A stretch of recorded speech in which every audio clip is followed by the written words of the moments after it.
Hello everybody, Mark Schaftlein with you, and this is the Schaftlein Report. It's Thursday's edition, and we are broadcasting today from two beautiful places, Irvine, California, and northern Idaho, the great red state of Idaho.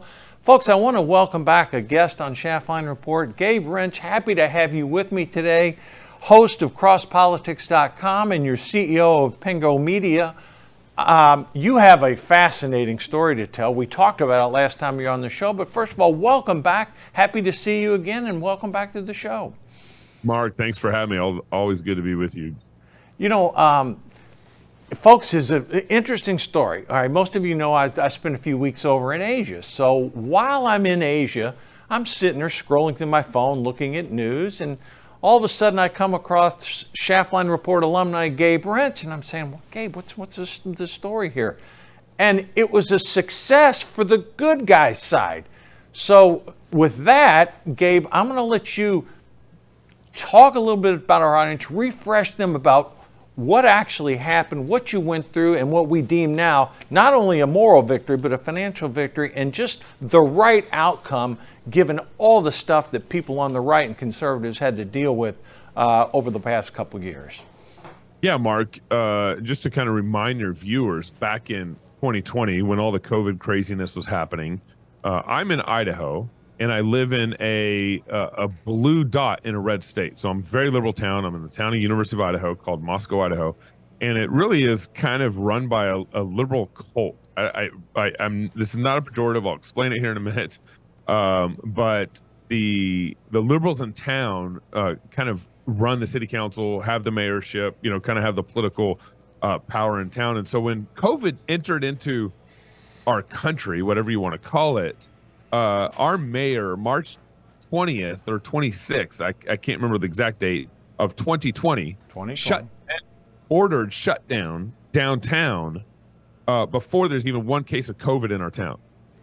And he shut down downtown, shut down my friends' businesses, all at the threat of the cops. And the cops were walking downtown with clipboards and everything. It was pretty insane.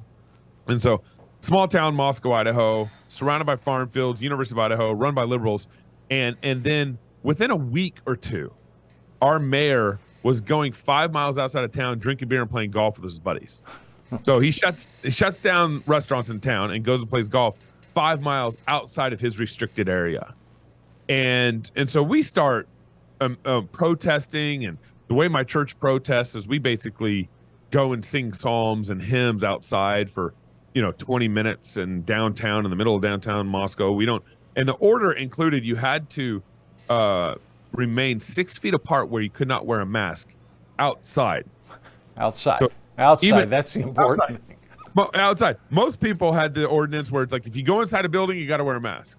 Our ordinance included outside, where you had to wear a mask if you couldn't stand 6 feet apart. So we would go not stand 6 feet apart, not wear a mask, and sing and so forth. And that was our 20-minute protest, and we'd leave. And then every 30 days, the mayor and city council would extend this, health emergency order.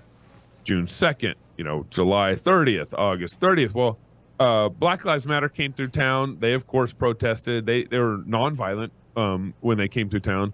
But they also, not all of them wore a mask, and not all of them stood 6 feet apart. So the city council on September 21st, Monday, decided to extend the order, not just 30 days. They're like, let's just extend it through January 5th. So for like 3 or 4 months. Into 2021 now, just to give time frame. Mm-hmm. Yep. Keep those dates coming. That's good. And so we decided on Wednesday, hey, let's go September 23rd. Hey, let's go sing psalms. Instead of downtown, let's go to the city hall parking lot. And so September 23rd, we go to the city hall parking lot. And when we get there, I'll never, your listeners, they can Google my name and my arrest in Moscow. You can see all sorts of video footage of my arrest. But when we get to the parking lot, city staff had cleared out all the cars from the parking lot. And then they had spray painted polka dot circles every 6 feet apart, so the cops could objectively see that we were, standing or not standing 6 feet apart while not wearing a mask. I remember arriving and walking through the grass onto the parking lot, thinking like, was someone playing a game here, polka dot, hopscotch? What were you knew something was in the works that day. Those circles were for us. Right. I couldn't believe it. And so we start singing, and there's, I think, 7 cops lined up against City Hall. The city supervisor was up in the window, like looking down. It was creepy. It was like creepy moment. But the Democratic Party is the party of the CCP, coercion, control, and power. That the CCP party, if you don't listen, if they don't control you, if you don't let them have power over you, then they're going to use coercion to get what they want. And that's what happened that evening. Is we started singing hymns and psalms, and the cops came up and approached my mom because, remember, we're not standing 6 feet apart. We aren't wearing masks. We're protesting this health emergency order. And they come up to my mom first because they're cowards and had to, I guess, approach a woman first. But you also, if you remember, the COVID protocol was not contagious between family members. So mom and son could stand next to each other, right, and not get COVID. So me and mom were legal. And then my buddy next to me, Tyler, I put my arm around him and said, "This is my buddy Tyler." And then the cops proceeded to ask my driver's license. Right. And I told my arresting officer, Officer Crasalt, I said, "I don't have to give you my license. I'm exercising my First Amendment rights." And he asked again. He went reason with me. You know, he's kind of a robot at that point. He was just asking for a license, wasn't going to respond. And I said, "Officer, you swore an oath to protect my First Amendment rights against the mayor's strong arm tactics. Emergency health orders." That's right. Mm-hmm. And so we went back 3 or 4 times, and he finally said, I'm going to arrest you, and proceeded to handcuff me. And you'll watch in the video, this is probably actually the most creepy moment of the video, is you'll see the chief of police have to take my hymn book from me for them to be able to handcuff me. Yeah. And I still look at that moment and still, I mean, I watch that video whenever I'm interviewed. Usually they play the video, and I see that moment, and I'm just still infuriated. It's infuriating. It's crazy that the chief of police, who's sworn oath to defend your freedom, to defend your constitutional rights, removes the hymn book out of your hands for his officer to arrest you. So I ended up going to jail that night. God was kind in all of this. The city council gave us no voice, but good thing for shows like you, Laura Ingraham from Fox, Glenn Beck, they all picked it up. Mm-hmm. And so I got a voice that unfortunately embarrassed my city. But that was our only tool because we couldn't petition our city council. They were arresting us. Yeah, and let's repeat what you talked about at the beginning, Gabe. It's Idaho. Idaho is not a blue state. It is a ruby red state. But Moscow, Idaho, home of the Idaho Vandals, okay, it is a blue dot in a red state. And folks, think back, 2020, 2021, it was the culture wars at its height. I mean, good versus evil, red versus blue, freedom of religion versus tyranny. Anyhow, go ahead, Gabe. Didn't mean to. But and so at the very beginning, I mentioned that we really are governed by a liberal cult in town, and that kind of starts to get at the heart of the issue. Was the reason why I think it's fair to categorize them as a liberal cult is because facts don't change their minds, data doesn't change their minds, federal rulings from a judge doesn't change their mind, and in addition to that, they're hypocrites. Our mayor was playing golf and drinking beer with his buddies, a week or two after he shut down my friend's restaurant, shut down all of downtown Moscow. Mm-hmm. And then I got arrested on September 23rd. Our mayor, I think it was on September 5th, was officiating an outdoor wedding, not standing 6 feet apart, not wearing a mask. So hypocrisy is just embedded into this liberal cult here in town. And they basically take laws and health emergency orders and create kind of a second tier, basically what I call Jim Crow laws for Christians in town, which is what's happened. We've been fighting the city for justice since 2002, since I moved here to go to University of Idaho. And they were using zoning ordinances to harass us. Wow. They have this Jim Crow second tier laws that only apply to Christians in town. And of course, their health emergency order only applied to Christians in town. No one has ever cited, no one was ever arrested for violating this health emergency order in its 6-month period. No one. And so here we are. I think what's going on here, Mark, is that we're kind of dealing with kind of a microcosm of what's going on nationally. You have this liberal, conservative battle that's going on here in Moscow, and you see it really starting to spill over now since Trump was elected in 2016. Mm-hmm. But the thing is, I think it's right now we look at it as a liberal conservative war, but I think it's a proxy war for liberal versus Christian, because well said. Well said. Really, what happens is because Christians have a moral standard, and of course, conservatism, generally speaking, is kind of based off that moral conservatism. But Christianity is what holds that standard. What keeps that standard strong is the Word of God, and so liberalism doesn't want a standard. They want a man to become a woman. They want a woman to be able to come. They want Mr. Potato Head morality is what they want. And the culture wars have only gotten worse since the incident where you were arrested at that particular time. That's right.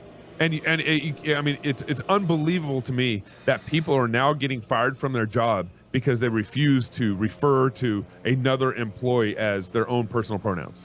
Right. Insane. Like, I've had high-up friends at Amazon get fired because they refuse to use a person's personal pronoun. They'd use their name, they'd address them kindly, but they said, I'm just not going to use their personal pronouns, and they got fired for that at Amazon. And so the culture war is in full thrust, and I can't tell you how much we need reformation and revival, and how we need to double down on our Christian faith as the founding faith of this nation. We need to double down on that because that is the moral standard that's going to keep us from going insane, like the Democratic Party already is. Gabe, let me ask you this question. You've been arrested. You know it's completely wrong. You know that what's happening should not be happening. In your mind, you're thinking, okay, this isn't right. How did you go through the calculus? All right, what am I going to do now? How am I going to fight this fight? Yeah, and I think I probably look smarter than I really was in that arrest. We weren't, in other words, I wasn't thinking I was going to get arrested. I wasn't thinking I was going to get cited. I was just thinking we're doing our same protest that we've been doing every month for the past 4 months. Right. And no one got cited. No one got arrested. So I think we were just doing the same thing. And when the cops approached me, I knew I was in the right. I knew I was exercising my First Amendments. Those are very clear. Those are embedded in our nation. A mayor, tyrannical mayor, cannot all of a sudden take away your First Amendment rights, pandemic or not. Mm-hmm. And so I knew I was in the right. So, but what ended up being so glorious about that moment was that we were embodying the First Amendment rights. We were worshiping. We have the right to worship. We have the right to assemble. We have the right to petition. We were petitioning our city council. We have the right to gather. We were all gathering. So like we kind of embodied the whole First Amendment, which I think really threw everybody off. And that's why I think my arrest went so viral, is because the optics of that moment were so bad for the city and so bad for the cops. You're taking hymn books away. It's arrest your citizens. While they're singing Amazing Grace. Yes. Like in the background with the couple that was arrested along with me, Rachel and Sean, Amazing Grace was happening in the background. And then parishioners, were raising their hands to the doxology as they're walking Rachel and Sean off. We're singing Psalm 20 when I was arrested. I mean, like the optics were just so bad. But my case got dismissed in January 2021. So 4 months after I got arrested, So that's the actual quote criminal case. I mean, you were charged with a crime, and that case was dismissed in January of 2021. That's right. And so then after that, I filed a federal lawsuit against my city for violating my First Amendment rights and my Fourth Amendment rights. All right, talk about the Fourth Amendment rights now. Yeah, so I was wrongfully detained. I was wrongfully arrested. Fourth Amendment violation. Yeah, well, it's clearly you were, because they ended up dropping the case eventually. Right. That's right. And they dropped it. Well, they dismissed it. There's all sorts of shenanigans during the criminal side of things where they asked my lawyer for this, they asked my lawyer for this, and then they strung things out to 4 months. They knew, like a day into it, they were wrong. Yeah. I mean, it wasn't complicated, but it took 4 months for them to dismiss my case. And then after my case was dismissed, and this is something where, as Christians, we don't want to be angry, cantankerous, bitter. We don't want to be those guys yelling at Fox News, about how mad they are at the liberals. We don't want that. Right. The joy of the Lord is our strength. So everything we should be responding with is joy. That should be bubbling out of our hearts, souls, and mind. And so, after my case got dismissed in January, I said, hey, I want to meet with my chief of police. Mm-hmm. I want to meet with my arresting officers. So I reached out to both of them, scheduled meetings with them. And there's two reasons why I wanted to meet with them. One is because I just wanted to talk to them. Things were pretty chaotic and things got pretty intense because of the explosion of the media around my arrest. Mm-hmm. And then secondly, I wanted to hear what they had to say about what their oath meant to that moment that happened in September. Because I didn't want to sue them. I did not want to sue my cops. I wanted to sue the mayor. I wanted to sue the city council. I wanted to sue the city supervisor. I wanted to sue the city attorney. That's who I wanted to focus on. And so I met with my chief of police, and his answers, I think, were pretty cagey. It wasn't really that helpful. I think he knew he was going to or thought he was thinking he was going to get sued. So he was pretty cagey to me. And my arresting officer, I met with him separately, and he said that if I would do it all over again. Really? What yep. What he said. So I remember walking out of that meeting and being like, I guess I need to sue. I called my wife. I was like, hey, baby, I think we need to sue the cops too, which is pretty frustrating because you don't want to. Yeah, you don't want that's traditionally not something Republicans like to do, is sue the police. They're generally on the same side of the equation. Yeah, you don't want to do that. But no one had learned from that moment, and I couldn't trust my cops to have my back with my First Amendment rights again. So I think the only recourse I had was to sue them. So I ended up suing my city, my city supervisor, city prosecuting attorney, and so forth. And it was about a 3.5-year battle that just ended in July, and we won. We won a $300,000 1983 claim settlement, if you're familiar with 1983 claims. And which was really good. Thomas More Society backed me through this all. They backed my criminal side, and then they backed my lawsuit, my federal complaint, and they were awesome. So we actually recovered $150,000 of their lawyer fees. Right. I would have never been able to fight for 3.5 years if it wasn't for Thomas More Society. How did Thomas More Society and you come in contact, Gabe? Because what month? Now, two questions: how did you come across them, and then B, what month did you file the federal lawsuit after your case was dismissed? My federal lawsuit was filed, I believe, February or March 2021. Okay, so within a month or so, right after your case was dismissed. Okay, right, that's right. Okay. And Thomas More Society found out about me through the explosion of media and my arrest. I mean, I talked to, all these nice, generous, kind legal defense firms reach out to me, ADF, Liberty First, all these firms reach out to me. Thomas More, when I talked to the president, he was just a fighter. Mm-hmm. He was just a fighter. He was like, after 20 minutes of talking to him, he's like, yeah, we need to do this. He's like, you just let me know what we need. Go. And so he just came off as such a fighter. I selected him and hadn't turned back. I love Thomas More. I love the president. He's an old legacy guy who's been fighting, this kind of tyranny for 40 years. Mm-hmm. So you felt comfortable that you had someone on your side who was going to support you, and that's how that was the genesis of your relationship with Thomas More. That's right. And they also had the money to pay for the 3.5-year, 4-year battle. Yeah, and these things. Explain that to our audience. Federal lawsuits, even as a plaintiff, they are not cheap. No. And then and on top of all that, you got to get into depositions. My lawyer has to fly in for a whole week and interview, for 6 to 8 hours a day. I mean, federal lawsuits are expensive, and they're also just drawn out. Mm-hmm. Mm-hmm. I won, finally, this past July, we won our lawsuit against the city. The federal judge awarded it. The federal judge basically ordered the city into a settlement back in March, and then the settlement negotiations happened in June, and the city even defied court orders during our settlement negotiations. So they were told, the city was told by the court to enter into settlement negotiations in the month of June, and they dragged it out, into July. Yep. So we finally won. By God's kindness, that's what I was saying earlier, where Thomas More, we won $300,000. Thomas More was awarded $150,000, and then each defendant, me, Rachel, and Sean, were awarded about $50,000 each. But the crazy thing, I literally just learned this like in the middle of July. The city wrongs me. The city violates. The city, loses in a settlement to me. They give me $50,000. And then I turn around and got to pay taxes back to them. Like taxes. I knew that was going to happen. Taxes are taken out. It's insanity.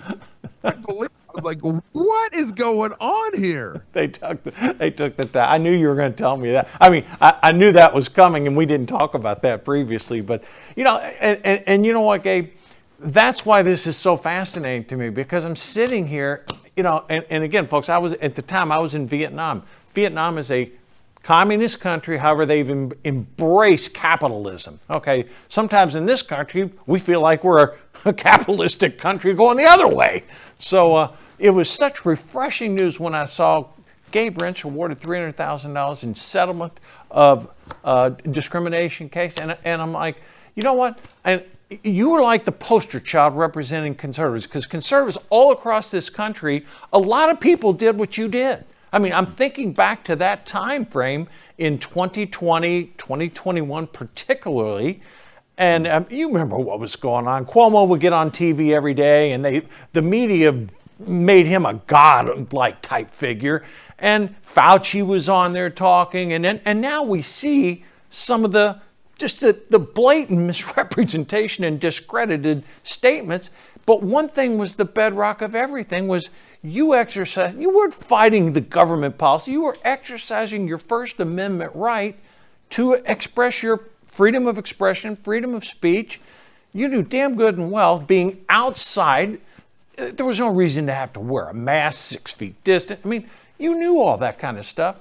And just the fact that you had the fortitude not only to go through what you went through, but then knowing, working with Thomas More, a federal lawsuit, folks, they're not settled in 3 or 6 months. These things do take time. Gabe, what was the biggest issue when you were going through the case that you had to deal with on a regular basis? Yeah, well, I think the longevity is definitely difficult. I mean, I don't get paid to fight it. Thomas More got their money back. They were not getting paid to fight it at that point until we won the settlement. So the longevity is pretty difficult. Also, there's just a lot of dishonesty on the city's behalf, even in the federal lawsuit. There was meetings that we legally were not allowed to have access to because of lawyer client privilege, which was really a farce in all this. There's and I'll even say in the settlement. And the settlement, when we sat down, they have my party, and then they have the city sit down in the courtroom, and the judge walks in, who's the moderator, and says, I think the best kind of negotiation is where both sides leave a little frustrated. Great way to start. Yeah, I'm like, wait, where's the justice? Where's the desire for justice in this? Right. Define, she should have been the judge should have been the one to help to define what justice looks like in this. How much should this pay? Instead, we end up in this negotiating room where the city's in one room and my team's in the other room, and we're negotiating with the city's insurance agent. I told the mediator, I said, get that agent out of the room. We're done talking to them. We're done. And so she started talking to the lead lawyer in the case on behalf of their clients. And so it's just, there's no desire for justice in all this. And then, the aftermath, when it goes viral, well, I'll say, let me say this before I get there. You are 100% correct that I'm one of the few victories that came out of 2020. John MacArthur, there's been a couple victories where it's like, thank God that happened. Thank God we got a victory there. But there's a lot of people who got screwed in the pandemic and lost their businesses during the pandemic, lost their wealth, their income, their house, whatever, lost their job. We lost 3,000 jobs in the first 3 months of the shutdown in 2020 in my county alone. Yeah, I remember we talked about that. Yeah. And so I think I actually got more press out of my victory this July than I did out of my initial arrest. Oh, for sure. And I think the reason why is because people want to hear a victory story about COVID 2020 because they didn't get it. A majority did not get it. And they want to see victory. They want to see pushback against the liberal agenda. They want to see pushback against the party of the CCP, coercion, control, and power. They want to see pushback against the hypocritical left. And we got our hypocrites on the right. Oh yeah, it's not a lockstep and barrel. I concur with you there. Yeah. And so I think the victory has been such a refreshing take on what's happened in 2020 that so many people nationwide are just very ecstatic. And I'd also say this reminds cities, my victory reminds cities that they cannot confiscate your First Amendment rights when there's a pandemic or when there's a supposed pandemic or when whatever, or before COVID even hits your town.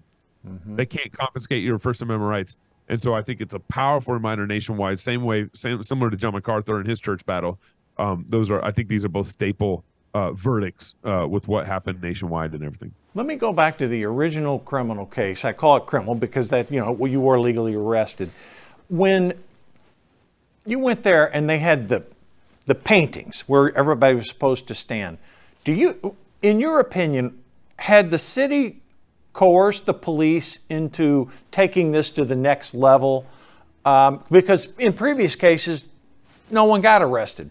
But it sounds from the way the initial story was that someone in the mayor's office, whoever, quote, someone from City Hall issued an edict or directive to the police department, hey, enough is enough. We want to make an example out of somebody.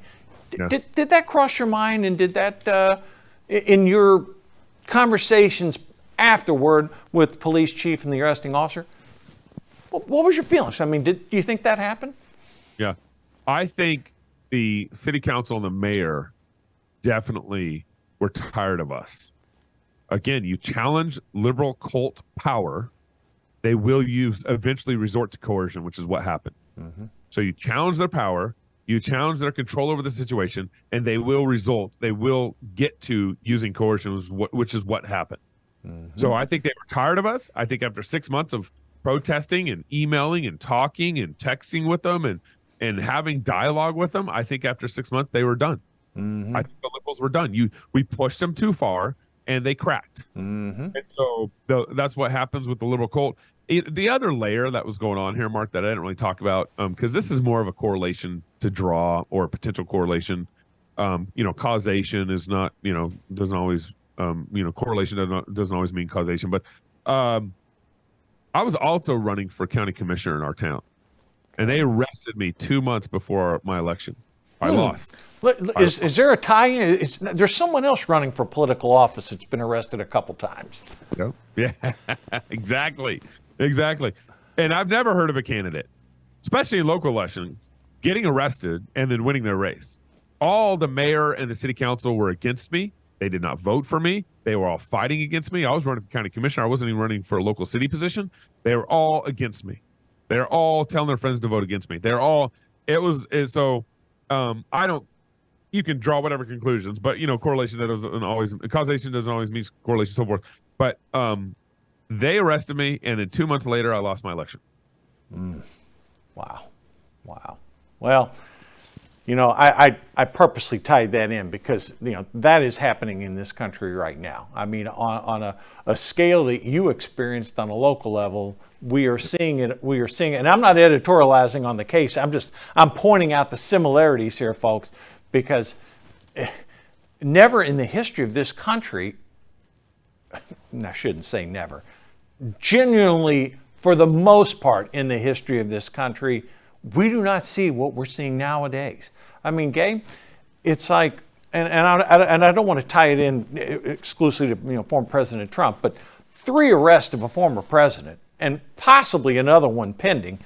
I mean, at what point do people say enough is enough of this stuff? I mean, you're talking. You had a flimsy case in New York. You had a case that some legal scholars say has some merit, the documents case. You have the case nearest to what you experienced, First Amendment rights case on the January 6th case, and I've spoken to a lot of scholars. We talked about it on the show on Tuesday. There's a lot of holes in that case, okay? And now we may have something coming out of Atlanta. Gabe, on a personal basis, and with other conservatives you speak to, what's your feelings about what's happening in this country where things like this are happening, and they're happening more frequently than we had ever anticipated? Yeah, and believe it or not, in some sense, I'm encouraged because conservatives are now starting to fight. Conservatives have not been fighting for the last 40 years. I was born in 1979. I look at the last 40 years of my life because that's what I can speak decently to. And I think conservatives are starting to wake up. I think fights are starting to happen. I think conservatives are even starting to kind of fight in-house in a good way because we need to be able to have good in-house debates too. And in my state, we have this kind of conservatism that's kind of going a little left. We keep increasing budgets instead of doing tax cuts, and then they say they're doing tax cuts, but in the end, your taxes are still higher. They just gave you a little rebate. So I think we need. I'm starting to see some good in-house conversations, and I'm starting to see some good resistance to the liberal left.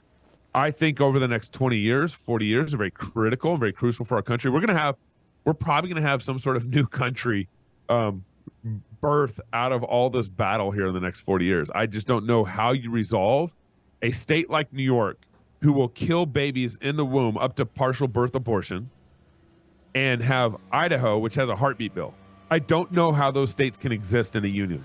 Yeah, it is stretching the imagination. It's not just the abortion issue. We could talk everything from immigration, trans laws, gender rights. I mean, I could go on and on with these things. Yeah, I mean, and it's really sort of shocking because when I was overseas, and when you're overseas, you try to keep up.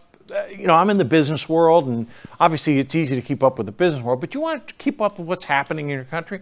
Gabe, I can share this with you. Almost every major headline that crossed my phone or my computer, it was a social issue. I mean, it wasn't like, traditional things. Every issue is being fought on every inch. I mean, and there's no give in either side, it seems like. I mean, I'm sitting here saying, have I really been out of the country for that long to where the heat's been ratcheted up? And it really seemed like it had been. I mean, issues that I just talked to you about and expanded by tenfold.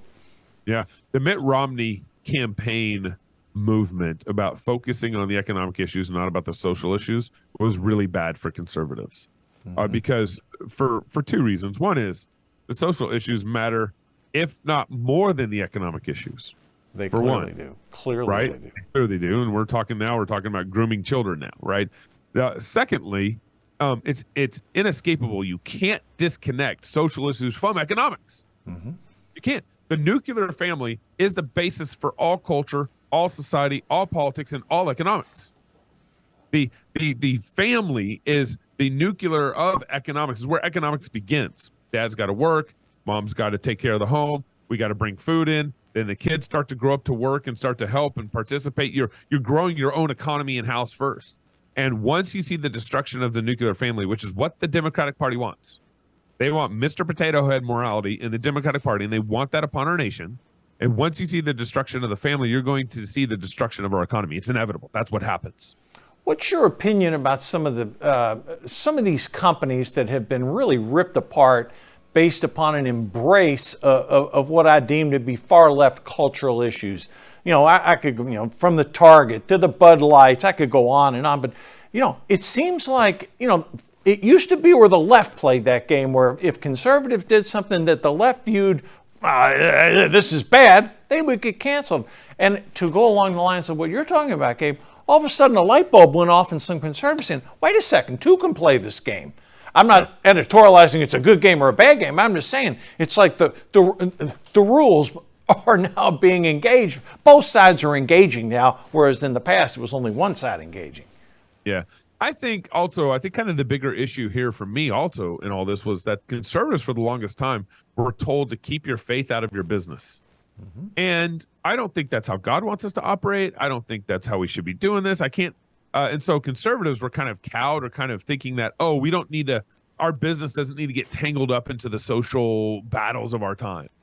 But actually, if you were being faithful and showing what a good Christian business does and how it serves, people, non-Christians alike and so forth, I think we would have actually had good examples and had a better pushback than we do now. Yeah. And what happened was liberals figured the game out. They figured out, if we take over the center of of the moral center of our society as a business, then they're gaining. They've had some victories, but they've also had some major losses. You pointed out Target, Budweiser, so forth. And I think what makes me this goes back to why I'm encouraged is I'm starting to see a fight here. I'm starting to see that, hey, if Bud Light's going to play its stupid game, they're going to get stupid prizes now. So right. Conservatives are finally, I think, waking up to how they need to be, do business with people that like you. Do business with people that don't murder babies. Do business like the bar. I told I forget what interview I was on, but the bar for being the church or for being a good business right now is very low. Like for being a church, all you have to do is be open, don't require a mask, don't require vaccination, make sure your door's open and don't social distance. Like that, like God just moved the bar really low. Same thing for a business. Like don't promote murdering of babies, don't promote Mr. Potato Head ethics, and serve your customers the best of your ability. Be about work. Be about what it means to work. I really love my friend over at redballoon.work. I don't know if you followed them. Oh, yeah, sure. They're frequent guests on the show. Yes. And Andrew Crapuchides. That's right. That's right. Great guy. I love what they're doing. They're just like, hey, you want to find a company that likes work, doesn't like to get caught up in the stupid zeitgeist socialist of our time on the Mr. Potato Head ethics. We care about work. And we know you care about work. And we know you want to work because you want to make money. Well, hey, we'll hire you on the basis of your merit. Yeah. And that's what Red Balloon's doing. And we need more of that. The public square economy that Michael Seifert's pushing. There's just a lot of good movements and good things happening. And this kind of goes back to the point earlier, is like, I just don't know how these two different economies that are starting to form and shape are going to be able to exist with each other over the long haul, just like Idaho and New York, how they're going to exist over the long haul. Well, I find it interesting. My home state of Florida, now I'm going to tie in some politics here. It's no shock to me that when Ron DeSantis came out, decided to run for president, again, Florida is a wildly successful red state. It was a purple state that under his 6 years so far as governor, it is no longer a purple state. It is a red state. And people say, well, Mark, what's going on down there? Real simple. 800 people a day are moving into the state. They're not moving there because of liberal policies, liberal values, high taxes, and all the stuff that goes with Illinois, New York, etc. So, there's a success story there. Now, again, I'm not going to editorialize Trump or DeSantis. That's not my point. But my point is this. Look at who the top two candidates that draw the most arrows are. Donald Trump and Ron DeSantis. Now, I know Trump's up 30 points on DeSantis right now, and Trump may become the nominee of our party. Our nominee will be who our nominee is picked by Republicans. But my point being is, when I look at the national media, Gabe, I don't see the attacks on Nikki Haley, Chris Christie, Mike Pence. I could go down the list. But on DeSantis and Trump, boy, those arrows are out there, and it's no surprise to me that those have been the two loudest figures standing up really for what you just epitomized there, what conservatives believe in. Yeah, George Bush, compassionate conservatism, and the Mitt Romney, stay away from social issues has really hurt our party. Yeah. Because what's happened is conservatives believe that you need a big tent to win. Everyone believes. Sure. I don't have a problem with that. But how you get the big tent matters. Conservatives, the George Bush compassionate conservatism, the Mitt Romney stay away from social issues conservatism, they believe you got a big tent by downplaying your moral standards. Yeah.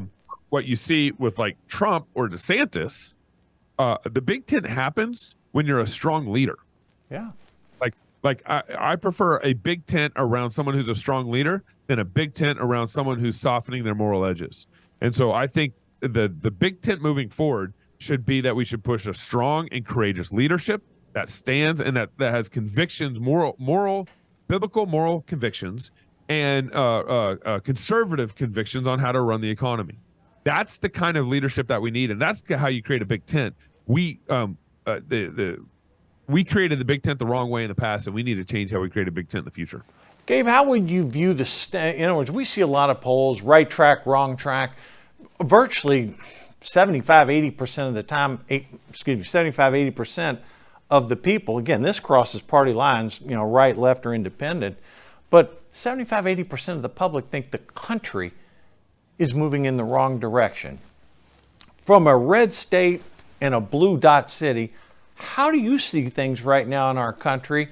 One who's really, been able to experience both sides of the equation here. Where is our country right now? And is it wrong track? Is it more right track? How do you sense things right now politically and economically and the overall status of our country right now?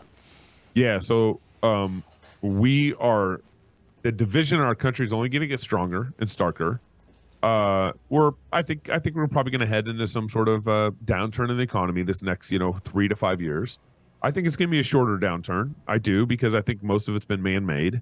It's my hope that we get a conservative president in 2024. If not, we'll likely, based off trends, have a conservative president in 2028, based on how things just swing back and forth in our country. Now, I think the leftist ethics, the Mr. Potato Head ethics we've been talking about, the coercion, they have no problem using the FBI, DOJ, all that stuff. I think that's only going to further divide our country in a good way. Division, we shouldn't be freaked out with the wrong kind of division.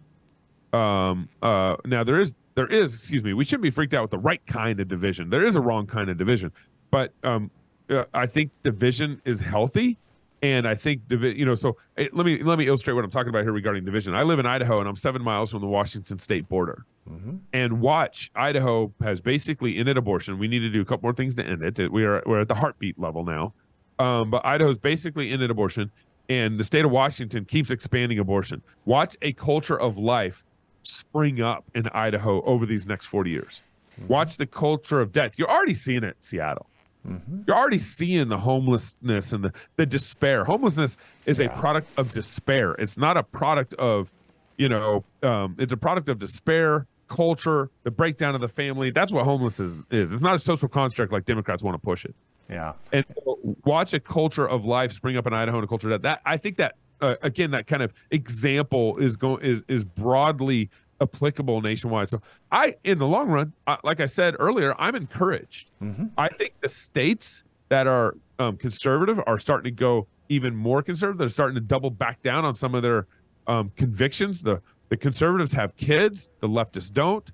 Leftists kill their kids. Conservatives don't. If leftists have kids, they let them change their gender and destroy their lives through surgery and so forth, and be lifelong patients of the hospital and medical industrial complex that's creating all this. So I think the healthiness of the Conservative Party, if you can remain that way in the future and raise faithful children and engage in politics, engage in culture and society, run businesses and so forth, I think the future of conservatism can be bright, but it has to be grounded in the morality that Jesus, that the Bible presents to us, and it has to be grounded in Reformation revival and the fact that Jesus died for our sins. Like the ultimate problem that we have here is that we're all sinners and we have problems in our hearts, and our hearts need to be dealt with. Yeah. A law outside of our heart is only going to judge us more. A law outside of us is not going to fix us anymore. We can't create a law. We could say, hey, transgenderism is illegal. 9-year-old giving castration to a 9-year-old is illegal. I think all that's good. I think that's the laws that we should fight for, which is crazy to even be talking about. But I think even if we have that law in the books, that's not going to fix our hearts. That's not going to fix the liberals' hearts. We have a heart problem, and it can only be solved by Jesus.